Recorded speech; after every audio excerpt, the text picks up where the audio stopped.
Hello, everyone. Welcome back to Shouting into the Void for a Doctor Who series finale. Literally, it's the very last Ooh. episode of series Yeah. 4 we're on. This is the weekly show where myself and Liam we go through episodes of Doctor Who from 2005 onwards. We're now, when this aired, it's 2008, but canonically we're in the year 2009 for stupid reasons.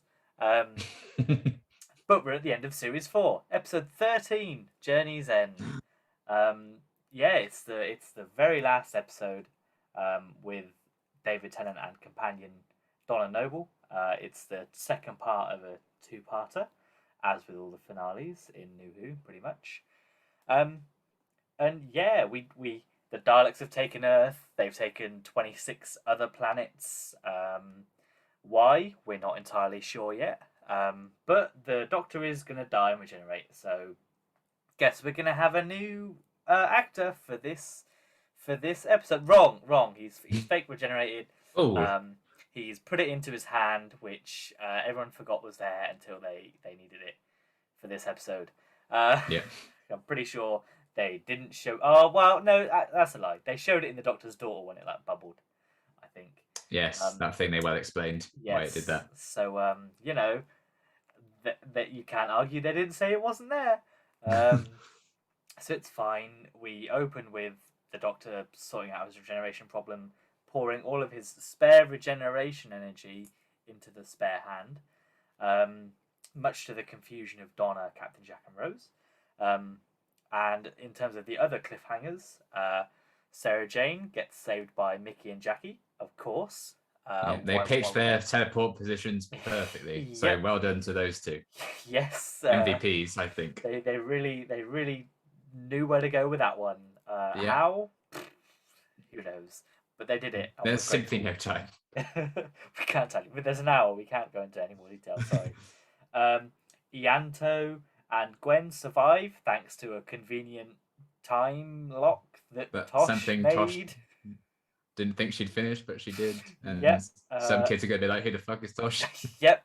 So that's fine. Was there any other cliffhangers? I don't think. I think that was it, wasn't it? There were no other I cliffhangers think in that's the. at the end. I think that's it, right? Yeah. It must be. Yeah. What was No one else was in What mortal was peril, Martha right? doing? What was Martha doing at this point? She wasn't doing anything, was she? She was just at her house, yeah, with her Yeah, mum. because she didn't go and see the doctor. Only those did. But yes, either way, everyone is fine. Surprise, surprise. And we've gained two new characters, Mickey and Jackie. And now everyone needs to fight the Daleks in their own way. Um, and obviously, they win. Duh. They're gonna win. It's a series finale of a TV show for kids. There's not gonna be like, oh no, they've lost. This isn't Infinity War. It's fine. Mm. But what did you think of the episode overall? I liked it. It was good. I had fun. I think it was a continual celebration of this era. Mm-hmm. I think more so than in part one, that was to its detriment a lot of the time, because they just had a lot to juggle. But um, you can't say they didn't wrap up the story. And I think they did a good job of doing that for the Mm-hmm. most part. I think there's some emotional moments. I think there's some good character interactions in there. Um, Davros is great. I love Davros. There are Cybermen in the next one. That's always good. So yeah, I think it's a satisfying finale. I mean, that's more so going to depend on which characters are your favorites, I suppose, more than anything. Yeah. I do think, yeah, it buckles under its own weight at a few times, but for the most part, I think it's a good finale, and I enjoyed it. Yeah, same. I really liked it, as I'm sure many people probably would have expected. Just like the part one, I quite liked it. I quite like this as well. Very good. I liked all the characters. I thought they all had at least one like little moment on screen that they could. Apart from Sylvia, she can die in a hole. Yeah, apart from Sylvia and Wilf, but you know, everyone else Wilf had got a good like a. moment at the end. You are. That's Sylvia true. was just, Sylvia was how just dare you? had to be there, so As I said, I think you should leave. yes, yeah. What Sylvia. what a Sylvia. bitch.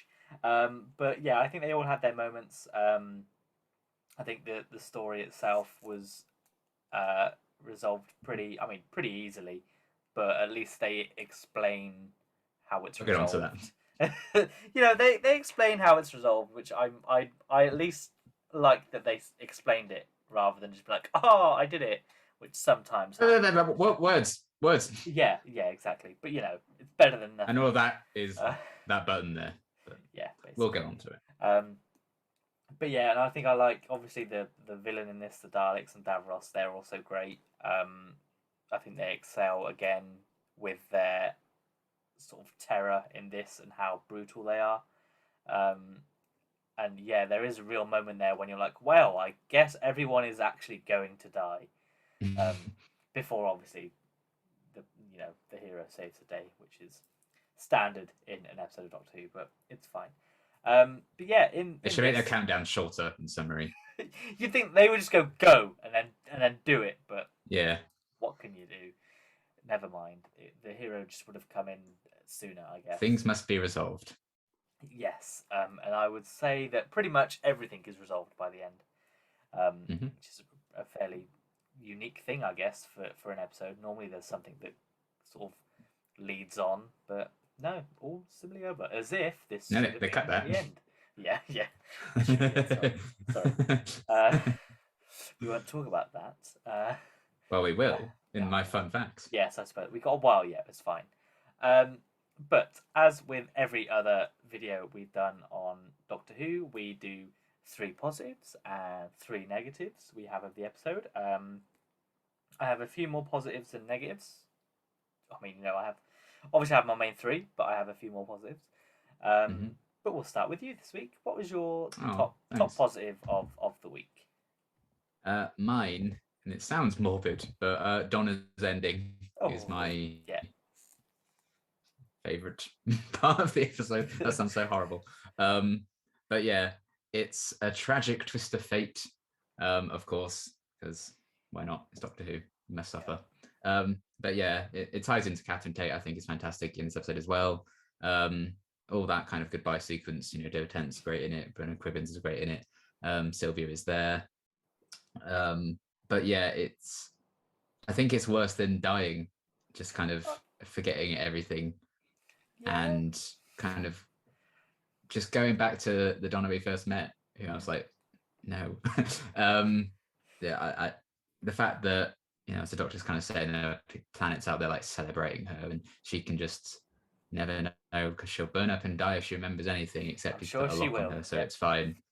Yeah, it's definitely not retroactively added to make a cliffhanger in 5 episodes time. But yeah, I think it's a really genuinely gutting ending for, I think, probably the biggest character growth of a companion thus far. I think the Donna we met versus the Donna we ended up with at the end, it's night and day differences between them, which I don't think we got as strongly with Rose and Martha. Obviously, there were some changes for better or worse, but this is a real drastic change from the Donna we met in The Runaway Bride to now. So it's just sad to kind of see all that get undone, and the fact that it leaves the Doctor all on his own again. Wolf's reaction to it and everything he's kind of saying, like, she's better with you and all that, is just so sad. And yeah, it's, whenever they've done it with companions before, they did it with the second Doctor's companions, spoilers, at the end of his run. It's just so sad. And like, you did all these wonderful things. But we remember, so I guess that's fine.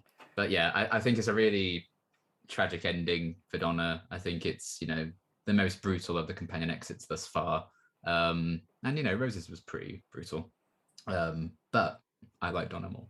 So it's just sad to kind of see all that end up, just as she's risen higher than ever, it's all snatched away from her and she can never know.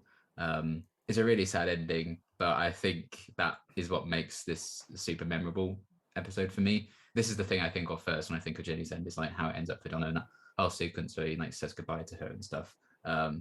It's nice.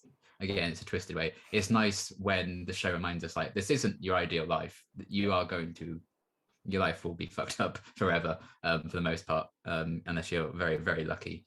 So I'm traveling with the Doctor. And I do like that, there can be consequences to the fun and adventures you can have. So I think it's a devastating end to Donna's arc for now, but I'm glad she never properly remembers. But yeah, it's a real gut punch, and I think they do it very, very well, very emotionally performed, very well written. It's like an ending to Donna's character. Obviously, a few moments of foreshadowing in the episodes leading up to this as well, which I think kind of help elevate it all the further. Not helped by Khan saying she was going to die or one of them would die, because no one dies. But at least this has more consequences than previous prophecy things in Doctor Who. Yeah. So yeah, I really enjoy the ending to Donna's character in this in a twisted way, and I think it's very emotional and very memorable. And I still think one of the best companion exits we've had in New Who to date. Yep, I completely agree, which is why Donna's End is one of my positives as well.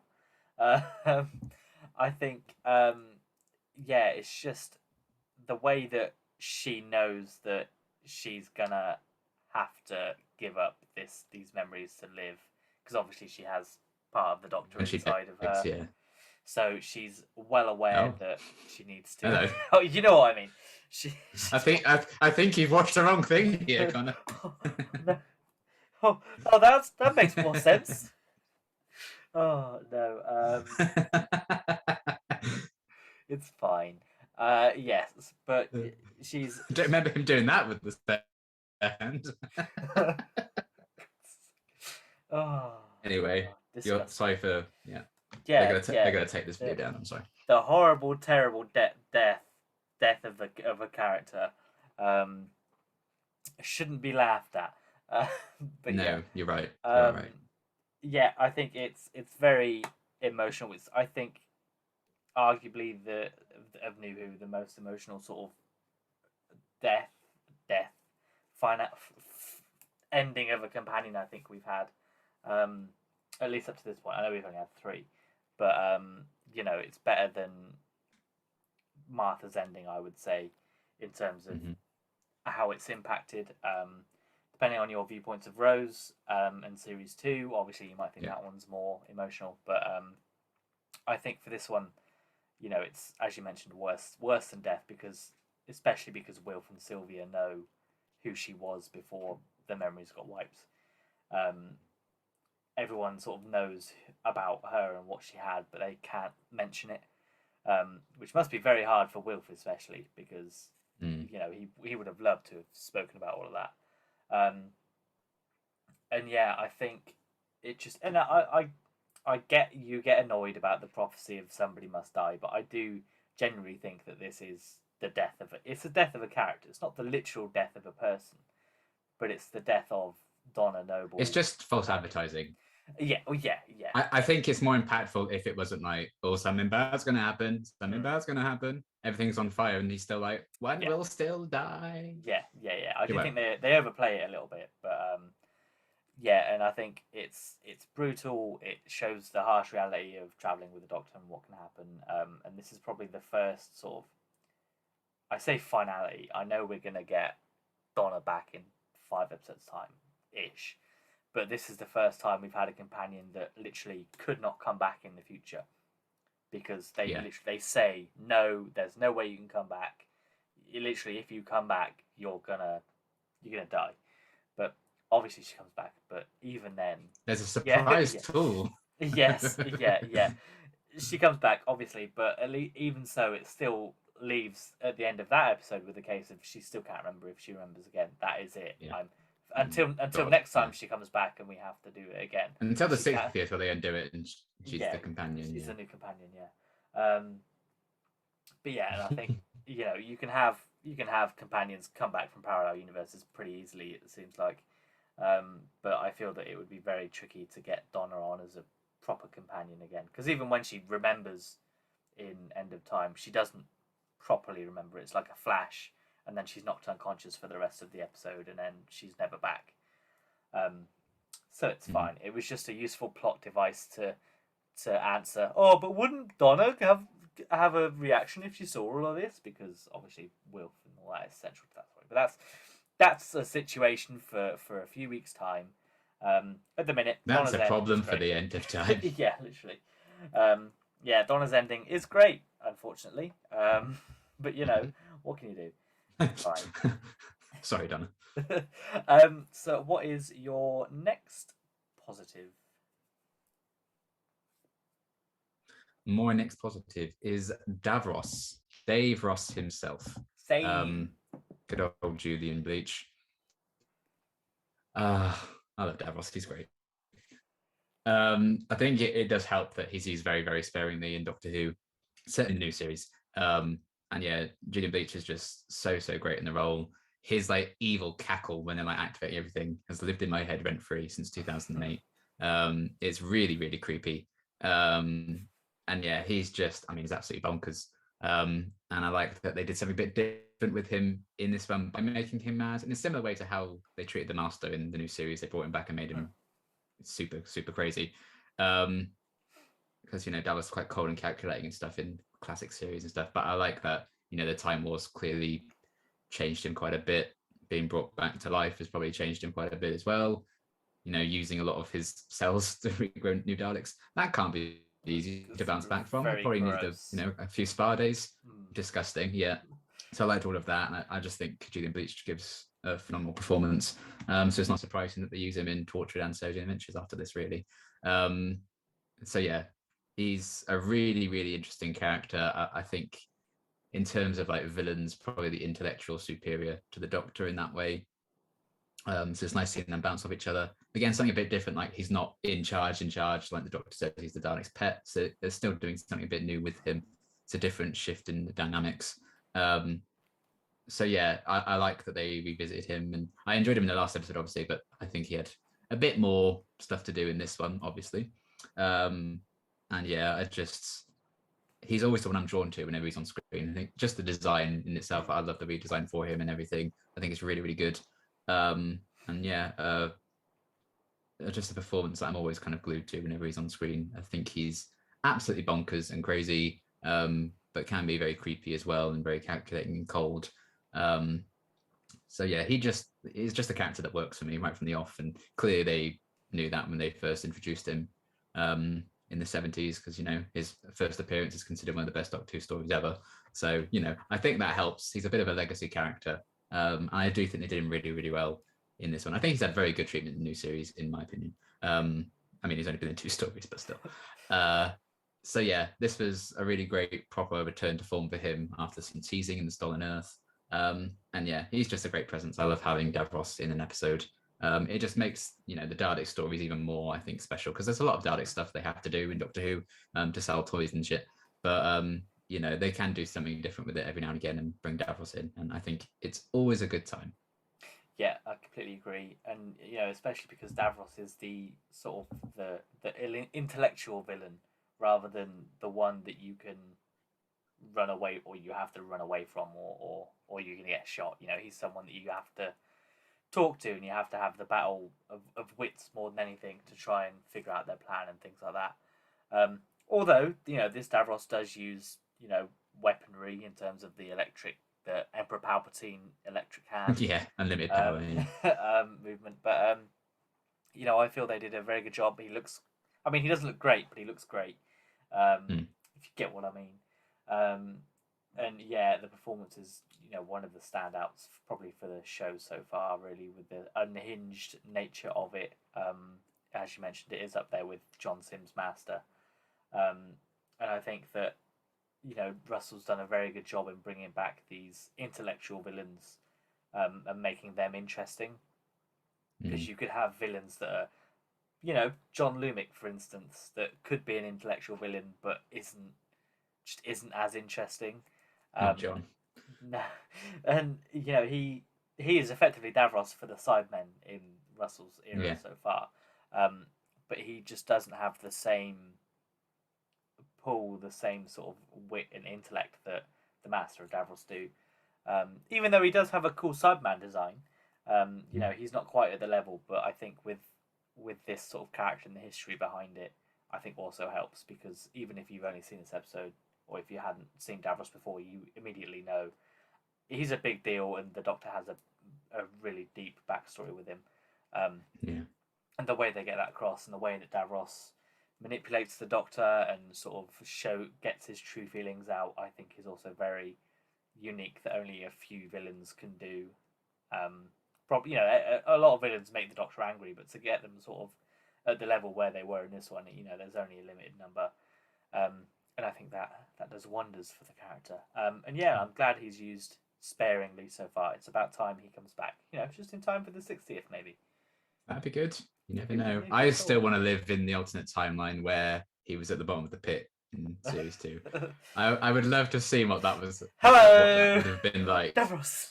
I can't believe they considered that. It's just so funny. Oh, it would have been hilarious. But Just in never a mind. pit for some Maybe reason. next time. Maybe that's the 60th. Yeah, they go back to Crop Tour. Yeah, could you imagine? Just before You the never big know. shit fell. Yeah, the show can just change itself by doing whatever it wants to do because there are no rules or boundaries. So Yeah. So what is your final major positive? Major positive. It is Wilf's kind of goodbye to the Doctor and the whole kind of ending sequence of the episode. Mm-hmm. Oh boy, we don't deserve Wilf. Wilf is just too good of a character for TV and film. He should not exist because he's just too precious. He's just too precious, and we just don't deserve his existence. We don't deserve Bernard Cribbins being in this world. I mean, I don't mean that in like a you should never have been born, Bernard. Now he's gonna die. Tomorrow they're gonna say Bernard Cribbins dead, and you're gonna be like, "What have I done?" Please no. At least give it a week, Bernard. No, that would be a very fucking sad day. I'd rather not. Although he's in his 90s, isn't he? I'm not even going to. We had this discussion earlier in the series. This has happened before. I had a dream that Whitney Houston drowned once, and she died like 2 weeks later. You did it. It's you. I can't do this again. I just can't. I can't do that to Bernard Cribbins. But yeah, it's again another really emotional part of the episode. Is his little goodbye in the rain to the Doctor, saying he'll like look at the stars every night on Donna's behalf for him and all of that. He's just such a wholesome man. I can see why they definitely brought him back in for the end of time and stuff, because everyone loved him, as they rightfully should, and he finally gets to get in the TARDIS in that story as well. It's just wholesome. But yeah, even if that had been like it and that was all it was, he's just been such a standout, I think, in series 4 as a whole. And scenes like this really showcase that, and the kind of dynamic between him and the Doctor just works so well. And another reason why they probably revisit it. And just the fact that we really just didn't have Wilf. It was just going to be that cameo in Voyage of the Damned, and it would have been Donna's dad. It's kind of crazy how things turned out, and gave us, I think, a fan favorite character out of it properly. And yeah, just the whole melancholy feeling of like the last 10 or so minutes with Donna's fate, and you just think, 50 minutes earlier, this TARDIS was full of people, and then that final few shots of him just alone in there. And I love that they don't do that, the cliffhanger thing. I'm so glad they changed that, and Russell got talked out of doing it, because it's just such a nice way of showing how lonely the Doctor can be without immediately undercutting the emotion, as I think you could argue the case might have been in Doomsday, for instance. So yeah, I don't think I'd change a thing about the last 10 minutes or so of this episode. It's really, really good, very emotional. Great performances from Bernard and David. And yeah, considering you start the season off like little fat babies and all this comedic stuff, and then this is how we end it. I'm like, what a journey season 4 was. We learned to be depressed. This is how my depression started. This journey's end. So thank you for that. To here in 2000. Yeah. This was the moment my heart just died. But yeah, I think it's a fantastic kind of little farewell moment to round off the season. Very emotional, very well acted, very well written. And yeah, very, very memorable ending, I think, for series 4, that whole kind of little goodbye, and just the rounding off of a very, very sad kind of story in the end, and the Doctor's lonely again, as he's kind of cursed to be again and again and again. So that's fun. Happy Saturday, kids. Poor David, he never gets more than a year with a companion. They all leave him after a year. He's just too much. It's just not. Just wait for the specials. That's an episode going forward. But have the whole day. Well, maybe not even an hour. God. One of them kills herself. It's proven wrong. Like, it's all going downhill from here, buddy. Happy Halloween. Trick or treat. I didn't want the trick. I didn't want the trick. Not the trick. I wanted the treat. Please. But yeah, I think the benefit of Wilf is that he's like such a wholesome character, and there's not that many of them in Doctor Who, just because they don't fit into the world. You can't have Wilf. You couldn't have Wilf for a whole season alone by himself, because he would die. Make sense. That's why it works with Bradley Walsh and Ryan and Yaz, because they've got the other ones there that can sort of do the legwork and have the cynicism, whereas Bradley and to some extent Dan in the newer series have got that. They're very wholesome, but at least also with Dan, he has that cynicism in him still. He has the worldliness for him. He's a bit evil. grounded. Evil Whereas Dan. Wilf and What's the point to be alive? Wilf and Graham have the sort of the optimism, the sort of wistfulness. They're not as grounded as other, and that's a benefit for their characters. But it's also why you can't have that many of them. And obviously, Rory's dad is another example of that as well. Oh, Brian. Just Brian. In his few episodes. But yeah, so my sort of last positive is as you sort of mentioned, the scene with everyone in the TARDIS and everyone coming together to pull Earth back. I mean, it's obviously, it's the Earth. It's bloody ridiculous, but they just run with it. Yeah, so but I mean, at least it can kind of make sense. That Earth was last to get taken, therefore it's last. Thousands were killed in the journey. Yeah, shh, don't worry about that. Everyone was fine. It was only a short distance. It's okay. The Medusa Cascade is only like 5 minutes away from Earth. It's fine. It's the truth. There's no problem. But yeah, I just like how everyone's got their little roles to play except for Jackie. Jackie. And it even ties in Torchwood and Sarah Jane. K9's got his little moment. It brings everything together. It just really unites all the shows. Only for then everyone to leave and be like, hey, there might be more coming. Go and keep an eye out for the spin-offs, of which none will really happen. Except, well, I mean, Sarah Jane and Torchwood continue. I guess Sarah Jane went for another 3 years. Yeah, Sarah Jane is the only one that went and did what it implied at the end of the episode. Torchwood implied that Mickey and Martha were going to be part of Series 3, which obviously they were. We were going to get Martha in the next series of Sarah Jane. I remember what could have been. Well. It would have been great. But never mind. I think it wraps everything up nicely. It sends everyone away. It puts them all in their own little boxes. And it's just a very wholesome moment and just shows how sort of far the show came from its first episode in 2005 to where it is, just a few years later. From an angry northern man not wanting somebody to come with him and just like go away to now this not Scottish man having 15 odd people around the console helping it fly. I think it's great. And it's from one of your 3 negatives of the first episode being what Jackie was wearing. Yeah. Now go on, how far have we come? Well, you haven't seen my negatives yet. Well, I can just what Jackie was wearing. What Jackie's wearing. Who goes out wearing that to travel through time? So impractical. Oh, God. That long coat. It's going to get caught, Jackie. Exactly. No. But I mean, that's a benefit for the episode. Shows how much I was enjoying it. I had to scrape the barrel for that. That's true. Anyway, love it. Love the whole towing the Earth scene. I think it's excellent. And it feels really wholesome and really everyone loves it. And you can see that in the acting as well. I remember everyone getting so mad when Martha looked into the camera. I'm like, isn't it like a POV shot? Doesn't it make sense for her to look into it? I thought it was like the Doctor looking at her. But yeah, that's how I always took it. But every time I see it, I'm like, oh, don't look at me, Martha. Stop it. Please stop.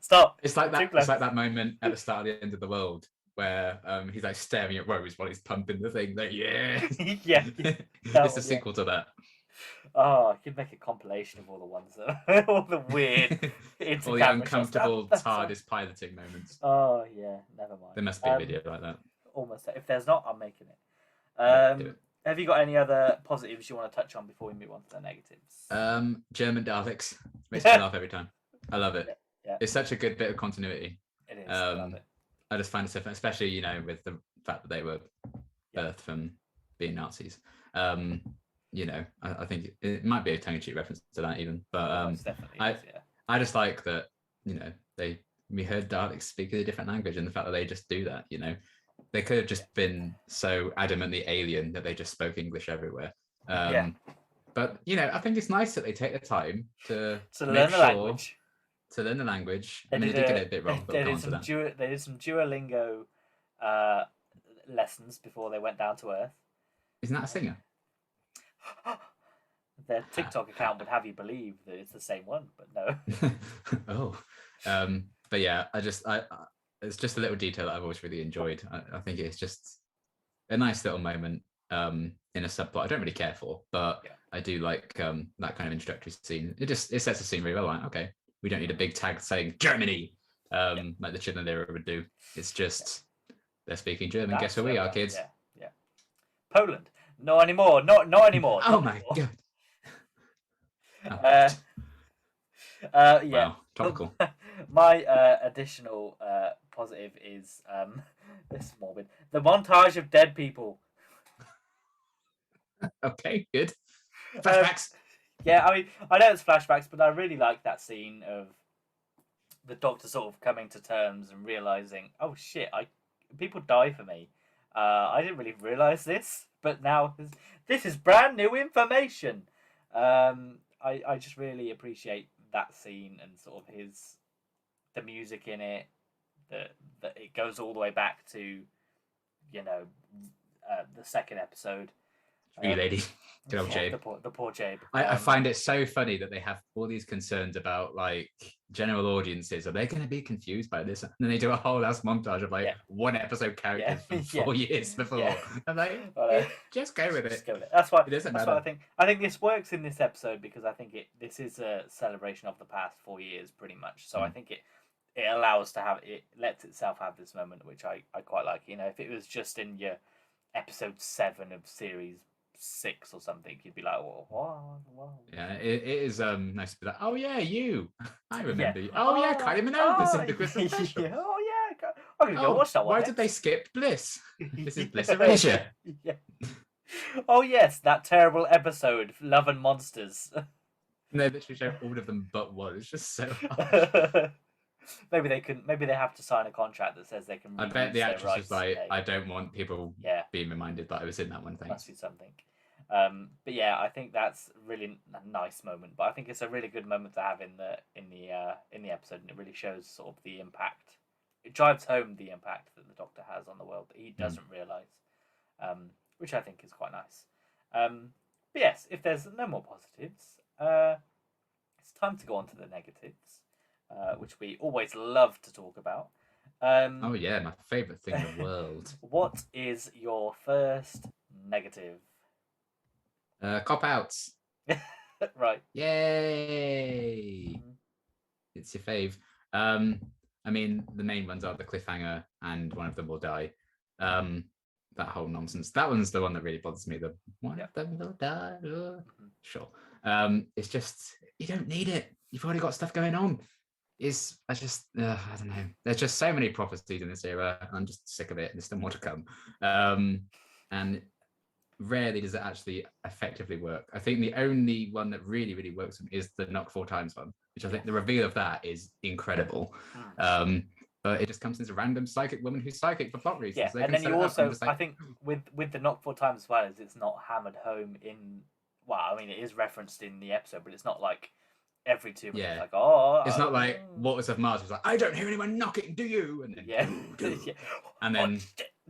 Yeah, and then in part 1, the master like slams the thing 4 times. I'm like, ooh. Yeah. But yeah, they let it rest a bit in part 2, and then it's like, oh shit.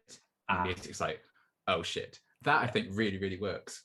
So you got it when it counted, I guess, the last time. Well, until your second era, I suppose. But we'll find out. Prophecies galore in the second era. Prophecies galore. That's the episode 1. It's called Prophecies galore. The companion's name is Prophecy galore. Sounds like a terrible just like name. Drag queen. I'd be okay with it. If you're going to own it like that, then you have my respect. But yeah, I just think the whole one of them will die thing. If one of them actually died, then fair enough. Harriet Jones died. I told you, that's the one they're talking. Yeah, but they did after. He keeps doing it after she's died. He doesn't know. He didn't see her die. Well, he sees that someone's going to die. Surely he'd know what would have happened. He's seen all of this has happened. He would know that Harriet was going to die for some reason. But yeah, I think more often than not, it's more impactful when it just happens. Yeah. You know, I think the fact that he's like, oh, this would always have happened. Like, I'll just let it happen and not have Khan be in this then. Or he's just like, Khan is the supreme Dalek, just paint him red. I think Yeah. something like that might have worked out a bit better. And again, this is a very, very personal thing. So feel free to disagree, and I know a lot of you do. But yeah, it's just that kind of thing just ain't for me anymore. And I think it's very much a product of its time. I very much doubt, Russell's going to be writing exactly the same Doctor Who when he comes back as this, because it might as well be a completely new showrunner because he's changed so much. But yeah, it's just one thing that annoys me, like the repetitive dialogue kind of thing we talked about, which I do have a shout out for that a bit later on. But it's not like it's not one of my main ones, so it's fine. But yeah, there's that, and I'm torn on the whole cliffhanger resolution thing. It is a cop out, obviously, because by its very nature, you're setting yourself up for failure by having him regenerate in that way and ending it, making people wait a week just for him to go hand. Because I keep it here in my big on the inside spaceship. Luckily, it's right there. Right in front of the camera, so that it can always be seen. Yeah. But I do think if you're going to keep it as David said, it's a clever way of doing it, and obviously sets up the whole duplicate Doctor thing. But I do still kind of feel like, oh, okay, because it was just such a big deal. I think it's one of those things that fans just really big it up to be something huge in their heads, and then when you actually come to it, like, oh, I think if people just binge it and they watch the next one straight away, they're like, oh, okay. But the fact that we waited a week and it was in all the papers and everything, and it was just, oh, he just shoots his energy into his hand. They'll never do that again. They'll never do that again, ever. Never, ever, ever. But yeah, it's not my favorite, but it's the one of them that I think that really kind of bugs me the most. But there's just a few of those moments. But again, sometimes it has to happen in Doctor Who, and I need negatives. So there you go. Fair enough. My one sort of leads on from that, which is, how did Khan manipulate the time stream? Yeah, that's one of my extra ones. Like, I wasn't gonna. If he does it, fine, but how? Yeah. How did you gain this ability? I wasn't gonna bring it up, but then it's the fact that the Doctor's like, is it the Doctor or Davros? Or someone's like, oh, he's manipulated the time streams all along. Yeah, it's like, the Doctor. Yeah. Okay. He made sure that Donna's car was there. And okay. Yeah, so I was just like, I don't get how they can explain it. Fine. Maybe now that we retroactively know that time is this weird person or organism, thanks to Flux, you could say that Khan was like, hey, I need you to do this, pal, and then he went and did it, or whatever. Yeah, it's just so weird, like, of all the many, many coincidences that have been in Doctor Who, they try and make an effort to explain some of them this time, just like, you don't need to bother. Why did Jackie and Mickey turn up exactly where Sarah Jane did? You don't try to explain that, but in the same episode, you're trying to explain it, like, because the whole point is, like, Donna doesn't think she's special, but she actually is, and she might forget that she is. But then it's just like, actually, Khan did everything to make her special, so she's not. Yeah, you could just leave it with whatever they said, where the time streams just converge on her. You could just leave it as she's some, because they know that time, whatever, it knows that Donna's going to become this anomaly, so that's why things converge to it and it reverberates back. That's fine, but you don't need to say that Khan manipulated it. By all means, say that he saw it. Yeah, you could say that he delayed the Daleks or he influenced the Daleks' plans because he knew where the Daleks needed to be. That's fine. You can have that, but it doesn't make sense to have him also do the Donna stuff. They take it just that one step too far.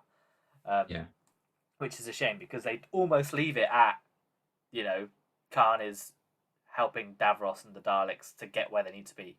They almost definitely reference that, but then they go, you don't just stop there. Yeah, it feels like tying up a loose end that's already been tied up. Yes, but it's not a major thing. I can just be like, yeah, okay, you did it, fine. Like I said, now that we have Flux, we can say, yeah, he did this thing, or he travelled through time and did it. But people would notice a Dalek just being like, oh, better move this car. Yeah. Whatever.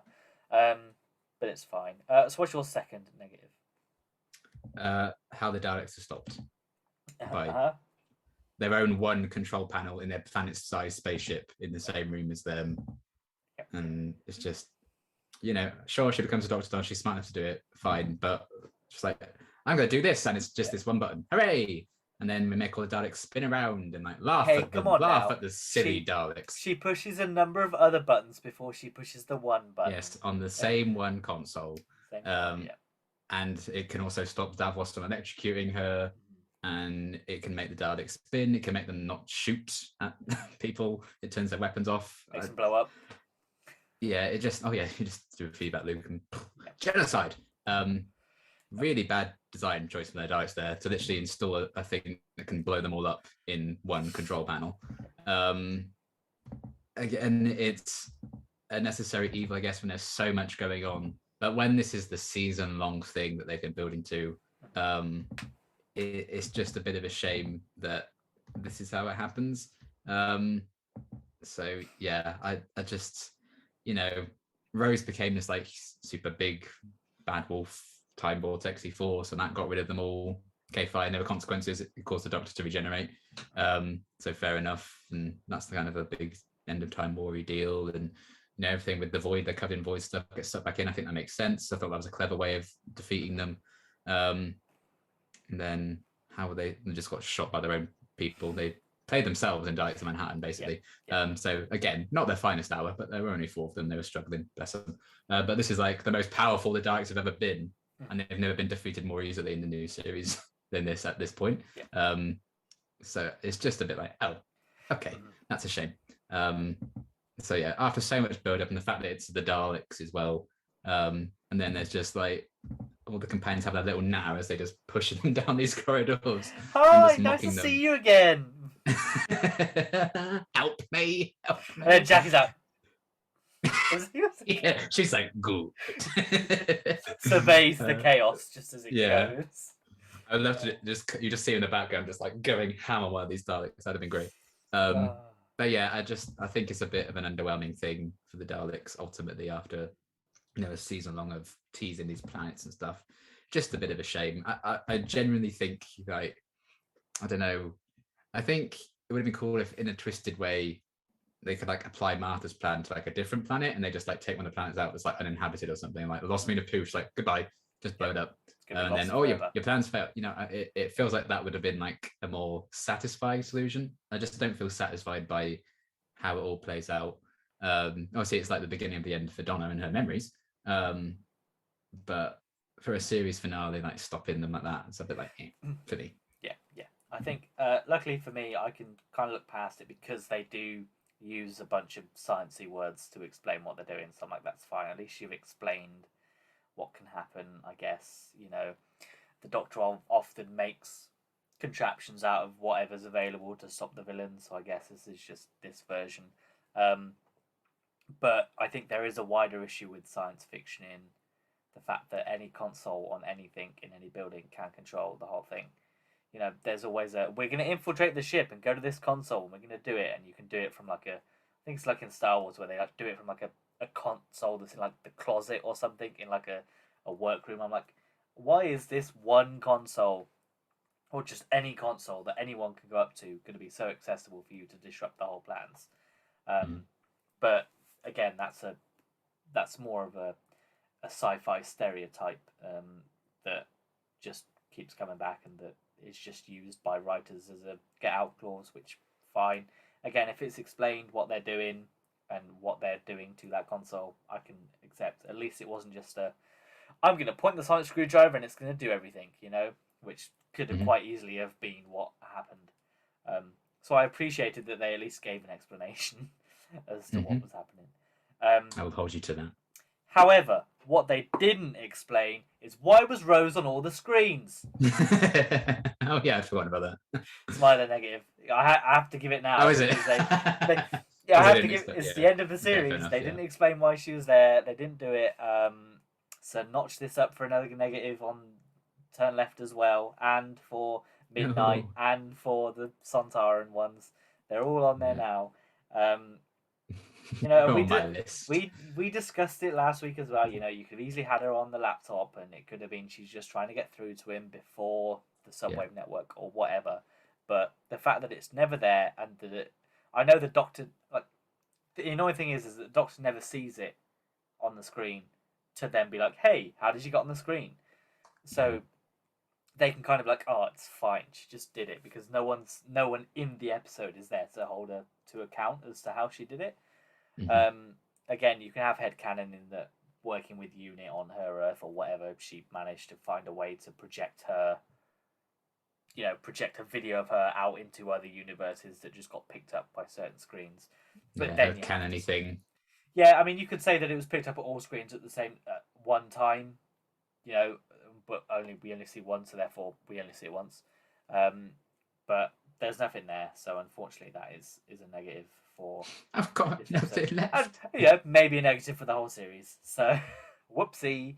That's time for the series 4 review. Yes, it is. But never mind, it's fine. It's a nitpicky one, but it's one that I felt I needed to put in for this one because there's just no explanation there. It's fine. So what is your final negative? Yes. The companions ended up just being scenery for the most part. I feel like most of them just don't get anything to do. And it's especially a shame when the episode's 65 minutes long, which I forgot about. Whoops. But I don't think it doesn't feel 65 minutes long, so that's something. But yeah, it's just all these little side stories. The Osterhagen key, I just don't care, and it goes nowhere anyway. It just gets teleported there. It's fine. I don't care about Sarah Jane's dwarf star that she got from this soothsayer. Oh look, a soothsayer. That's new. I've never done that in Doctor Who before. The prophecy is it? End of days. Don't know about that. And then they're just teleported there anyway, and they just stand there while the doctors and Donna do everything. It's just, again, it's a bit of a shame. They pushed the Daleks out of the way, and Jack kills. They pushed the Daleks. They definitely needed to do that when they were just spinning on their sides anyway. They just wanted to feel big and strong. They just wanted to be like, oh yeah. Just wanted to bully the poor Daleks. Even Jackie was like, "No, I'm not doing that." She was above that, yeah. Yeah, she's above it. Yeah, she knows they deserve a bit more respect than that. But yeah, they ultimately just are there to just stand there and get paid, which is a shame. They do get bits to do, obviously, when they pack the TARDIS back and they have the little farewells. But when they spend like the big crux of the episode just watching everything play out, it's a bit like, you don't need to be here. You could have done this with something else. Like Wilf and Sylvia are kind of forgotten until the end. Gwen and Yanso don't really need to be here, apart from to do a reference to the Unquiet Dead. No. Oh yeah. Oh gosh. Yeah, Luke's in this. When he turned up, I was like, oh my god, I completely forgot you were in this one now. But K9, hooray! Yay! K9, that's nice. Yay! Everyone is here now. Everyone truly is here. Yeah. But yeah, I just feel like ultimately all the little side stories you could just cut out and just skip to the part where they all get teleported there. Because that's basically all that came down to. It's just a bit like, oh, that's a bit pointless then, wasn't it? Again, if Martha's kind of thing had played like the solution of like just get rid of other planets, then it would have made a bit more sense because it would be set up. But they just all this Osterhagen key stuff and the scene with the German woman. Do we need any of that? Not really. It's just a bit weird that ultimately a lot of the companions' presence doesn't really go anywhere. They're just there to just stand there and then say goodbye at the end, which is a bit of a shame. But again, it's a necessary evil of having so many people in this and having so many people in that part one. So that, I think, where it buckles under its own weight of how many characters there are really in the end. But it's nice to have them there, some of them for the last time. So there you go. Yeah, I think it probably didn't help that they introduced 2 more characters right at the start of this episode, with obviously Jackie and Mickey coming across. Yeah. It might have been better if they just had Martha go and rescue Sarah Jane, and then maybe those 2 go off and they try and find the solution. It would have been better if all the companions went off by themselves and found a solution and did the solution, which then played into the finale, but it's fine. I just like that they're all there. I think they all get a little bit of moment anyway, to sort of stand up, and it also emphasizes the point that the Doctor's created this mini army without realizing, all of these people are ready to fight, kill, and die for him. And they just stand there. And I mean, they have threats. I think it's ridiculous that they phone him up and go, "Hey, look, just so you know, we're here and we have this threat. But don't teleport us." You teleport us. Just do it, you cowards. Block the earth. Yeah, exactly. Do it. But never mind. Again, it's the whole point of the Doctor always gives the villain the way out if they want it, but they never do. So whatever. But yeah, I do get your annoyance, which is fine.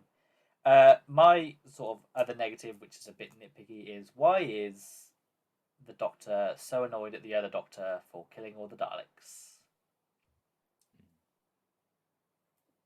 Like, I know it's genocide.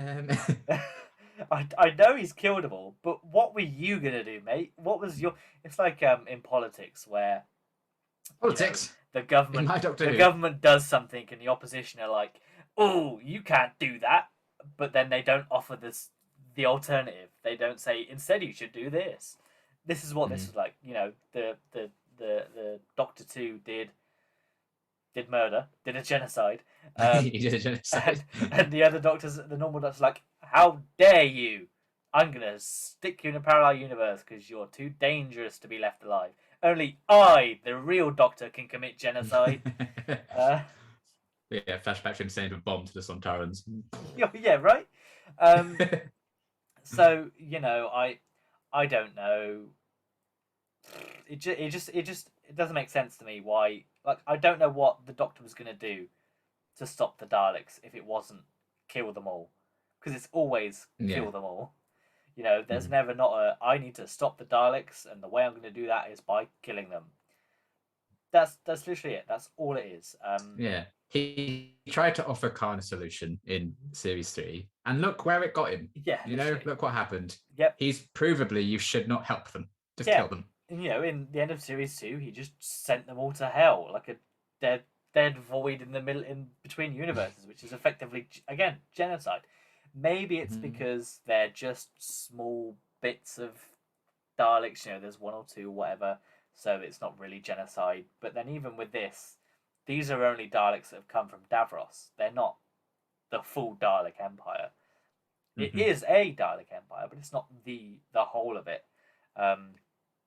So yeah, I just think it's very hypocritical of him to be like, how dare you do genocide? But then, like, what were you gonna do, mate? Just send, how would you stop them? Send them somewhere. They'll come back. They'll come back. He's literally like an hour old. Give him a break. Yeah, I know. But it just doesn't make sense for me. Sorry, Doctor. I just don't know what you're on about. But hey, at least he gets probably the good ending of staying for a nice life with Rose, rather than going and getting rid of your best friend's memories. Mortality. Yeah. Oh God, never mind. Have you got any forgetting that he's half Donna as well? Oh yeah. Oh, it's fine. An awful relationship that would be. So have you got any other negative points you want to touch on? So we've talked about Mickey and Jackie arriving there. Jansen and Gwen cliffhanger is resolved based on knowing who Tosh is. Blah blah blah blah. Oh yeah, Davros, you can't, Davros. No. Then we cut to the other Doctor going, no. So I got to give that a shout out because that's just a recurring gag at this point. So that was a bit like, but I think that's the only time it happens in the episodes. That's a lot better. Much better than the Stardust beginning anyway. And then again when they talk about something interfering with the TARDIS, and he's like, "Oh, what have you done?" And when the duplicate Doctor's like taking off with it and stuff, and they like detect something, and Supreme's like, "This is not of Dalek design. Just we've done this before with the Bad Wolf." He's like, "This is not of Dalek design." And then the Sphere, the Cybermen are like, "This is not of our design." It's just every series finale they seem to like doing that. So that's a bit repetitive as well, which is a shame. But again, those are little nitpicky ones. So I'm done. Fair enough. My dishonourable mention, was just the Dalek Khan's death prophecy as well. I think he's just hammered home a little bit too much. But we've discussed that at length. So it's fine. He's dead now, so. Or is he? 60th anniversary. Yeah, perfect time to bring him and Davros back. He finally emergency temporal shifted again, because all Daleks do that apparently. So yeah, however many times they need to. Yeah, exactly, literally. But yes, that's it for our thoughts on this one. Before we rate the episode, have you got some fun facts? I do, as it turns out. Yay! Who'd have thought it? Woohoo! Yay! Okay, so 3 major scenes were cut from the final episode that do appear in the DVD box set. If you want to check them out, it's deleted scenes. There's an extended sequence on Bad Wolf Bay where the Doctor gives Rose and the duplicate Doctor a piece of the TARDIS to grow their own. The duplicate Doctor argues that it takes thousands of years to grow a TARDIS, but the Dr. Donners come up with a quicker solution so they can travel together somehow. I'm sure they definitely So there's will. that. So, yeah, I'm sure that sets up a spin-off. I'm sure they'll last more than 2 weeks. Originally, Donna also hears the sound of the TARDIS taking off at the end of the episode and has a sense of recognition. Producer Julie Gardner suggested cutting this, as it stated if Donna remembered even anything, that she would burn up and die, but she wouldn't because she's got a failsafe apparently. And then we had the original episode ending doing the traditional what cliffhanger, where the Doctor gets a reading on the scanner of the TARDIS, and then 2 Cybermen appear from behind him to set up the quiz special. Doctor Who magazine writer Benjamin Cook convinced Russell to drop this cliffhanger idea in favour of what we ended up getting, which I think was a bloody good call.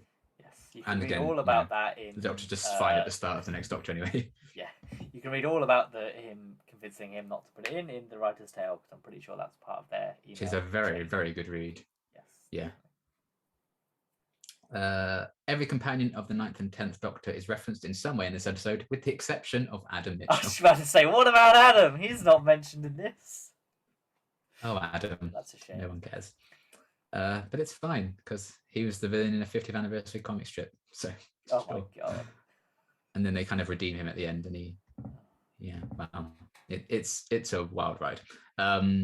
Blue Peter presenter Gethin Jones operated a Dalek in this episode after previously playing a Cyberman in The Age of Steel. So he's living everyone's dream, which is rude.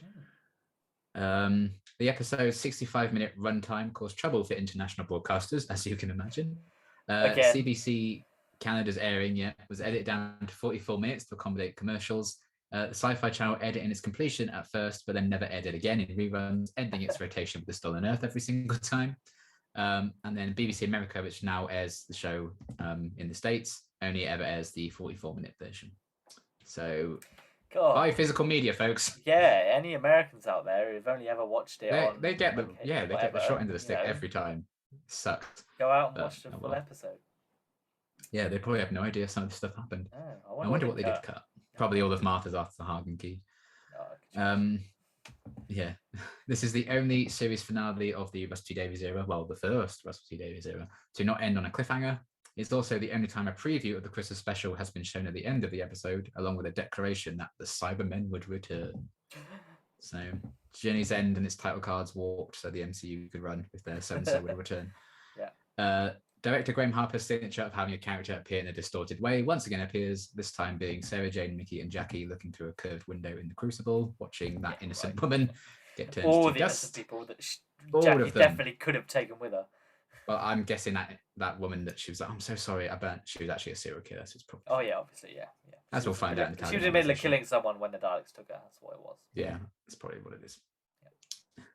It was later confirmed in the Time of the Doctor that the Doctor did indeed use up what would have been his 11th regeneration in this episode, ending years of fan debate and speculation. So that's one less thing for the fandom to argue about. But unfortunately, there are still hundreds and hundreds of things. There's still the way the Doctor gets more regeneration cycles for the fandom to argue about. So yep. So there you go. The Dalek translation in German of exterminate to exterminieren is actually an uncommon use of the word. The Nickton would be the more accurate and commonly used translation. The Dalek speech in this episode can be translated as exterminate, exterminate, stop, or we will exterminate you. You are now a prisoner of the Daleks, exterminate, exterminate. So your standard Dalek fanfare. This episode sees the departures of Catherine Tate and Billie Piper. While Tate had no plans to return, Piper was quoted as saying it may not necessarily be a permanent departure in her eyes. Elizabeth Sladen also stated that, Elizabeth Sladen also stated she didn't believe she would appear in Doctor Who again after this, though all three did end up appearing in The End of Time in various different cameo appearances or larger roles. This is, however, the final chronological appearance of Rose Tyler in Doctor Who. So there you go. Yes. She's finally so far. Yes. And then Sarah Jane's cameo would be Elizabeth Sladen's final appearance, very sadly. In the show, yeah. This is the third of 4 series finales to have a character speaking in the TARDIS about places they want to go or people they want to see before an unexpected departure. The 9th Doctor talking about Barcelona and the parting of the ways. The 10th Doctor talking about meeting Agatha Christie before Martha decides to leave. And now Donna in this episode talking about Felspoon and Charlie Chaplin, etc. So basically, don't talk about the future when you're traveling with the Doctor. After a big event, do not go, I want to go here next. Yeah, do not be like, okay, here's next. I want to meet Charlie Chaplin. Then dead. This is the first episode to definitively state that the TARDIS normally requires 6 pilots, and the first and only time we see the TARDIS operated in this way thus far. I'd love to see the TARDIS properly flown again. Yeah, you could get something like that if you wanted to, like some Time War stuff. You could have like 60th anniversary. Make it happen. You never know. That's six pilots for the 60th. It's true. I'm sure they said, yeah, easy. Colin Baker would absolutely do it. Colin Baker just plays 6 different. He looks exactly the same as well as when he first played the role, so I'm sure it'll be fine. How dare you? That man is aged, but he's still very passionate. Yes, he has aged. You are correct. He has aged. Well, in Big Finish now, he's playing a different version of the curator, so they can just bring him in as a curator. Oh my Christ! Big Finish is so just all of them. Just get them all in and be like, yeah, these are all the curators. So yeah, canonically, the 6th Doctor is one of the Doctor's favourite faces because he's revisiting it. So there you go. Oh, that pissed off a lot of people. I bet it did, but screw it. This episode marks the final appearance of the Doctor's severed hand, so F in the chat for a real one. You've been with us for so long. When the TARDIS leaves Bad Wolf Bay, the Metacrisis Doctor holds Rose's hand with his right hand, the only part of the original Doctor. I wonder if they actually thought about that, or if that's just like a probably not, but happy coincidence. It's fun. It's a fun thing. Yeah. Davros calls the Doctor Destroyer of Worlds, a nickname the Daleks had for the Doctor in a lot of media outside of the show, but this is the first on-screen use of it, so that's fun. Bringing everything together. The concept of a Doctor growing from the severed hand that then ends up with Rose was planned since the Christmas invasion. Russ T. Davies had intended for the Doctor to grow a clone of himself and send it to live with Rose just before his regeneration in the end of time, but that story was brought forward to here as it felt more better to do at this point, which does make more sense than him just being like, that power. Hey Rose, here's a clone, I'm dead now, bye. I'm going to grow a clone and just send it to you. I don't want to be with you, but here's a clone, bye. The Doctor and Rose recognizing Gwen was a reference to the fact that actress Eve Miles played Gwyneth in The Unquiet Dead, so that's a little ha moment that nice. People would be like, what? Billy Piper likened Rose's ending to Beauty and the Beast. Well, while Belle ends up with the Beast transformed back into a human, it doesn't feel the same as when he was the Beast. I can kind of understand that. Especially with the remake one, where everyone's like, the Beast is more attractive than the man. Yeah. Poor Dan Stevens. Best. It was good.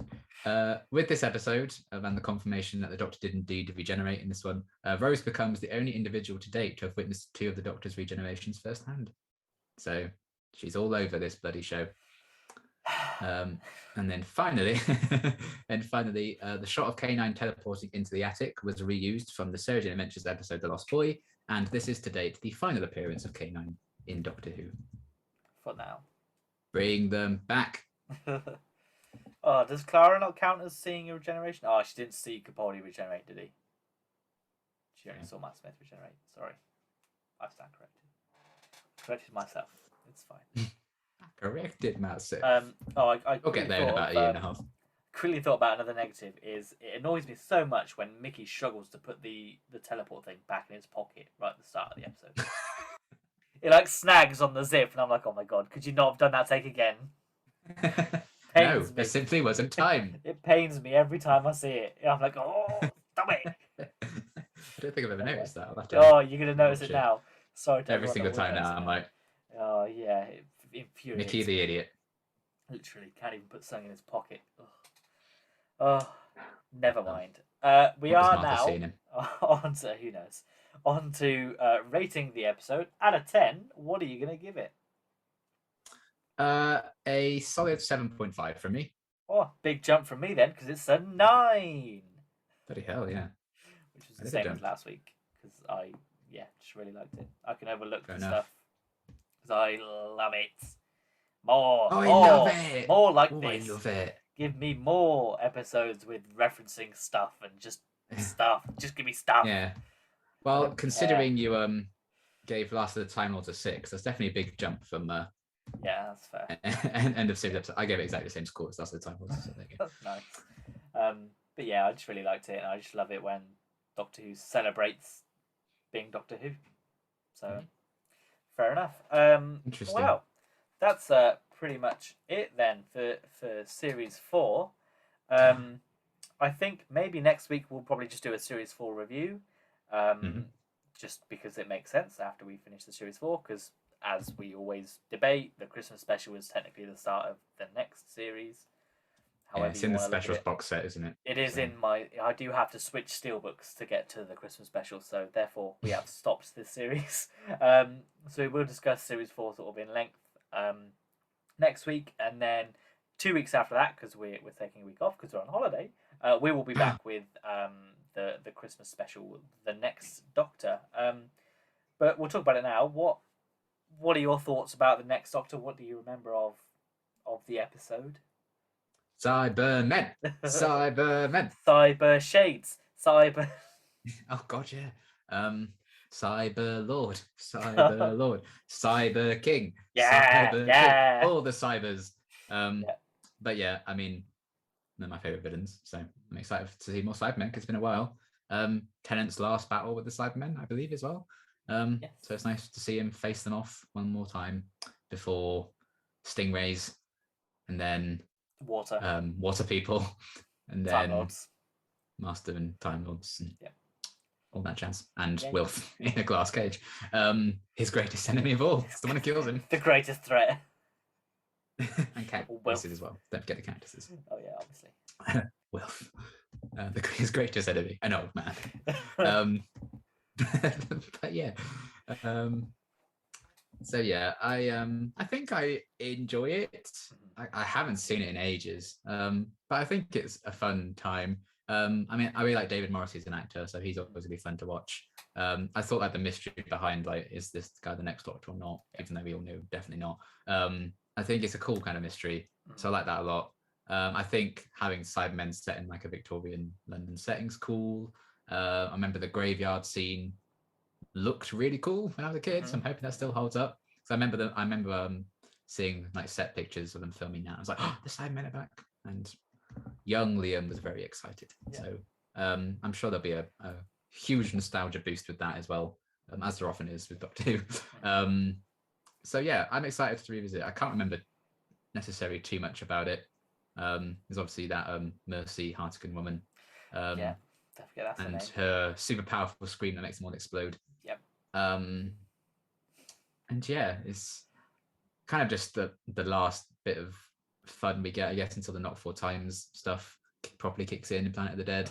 But yeah, I think at a base level, I'll probably enjoy it because Cybermen. So I'm looking forward to seeing exactly how it all plays out and what goes down in it, how it fills an hour, because I really can't remember too much of it. But yeah, I'm excited for it. I do like watching the Christmas specials back anyway. I often do find a lot of fun revisiting those.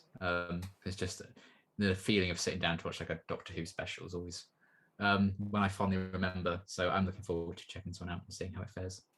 Yeah, it should be good. I mean, we always with all the Christmas specials, you've got to take it as a bit of lightheartedness, I think. And although this one does have some heavy themes to it, and it has some really nice, unique Cybermen designs, I think, in this, set in a different era where I don't think we've seen the Cybermen before. Always interested to see how they handle that. I don't think they really handle it, but we'll see how they handle it. And yeah, David Morrissey is, I think, he would make a good Doctor, which is why it's so believable that he could be the next incarnation. And you know, they could have made him the next but one. Number of Blackpool jokes we can make. Yes, and I will be rewatching Blackpool in preparation for this, which is These boots are made for walking. It's the David Morrissey and David Tennant TV series that's on BritBox. If you want to go and watch it and you're in the UK, which is a music, it's like Moulin Rouge but set in Blackpool and about crime. That's exactly it. And about crime. So yes, I highly recommend going to see Blackpool. But yeah, I'm excited about it. I'll be interested to see how well it holds up in the what is it now, almost 15, 14 years since it first aired in 2008. How well the big CGI Cyberman stomping over London holds up will be interesting. But hey, it's the product of its time, which we have to remember. It is. But yes, that's it then for this week.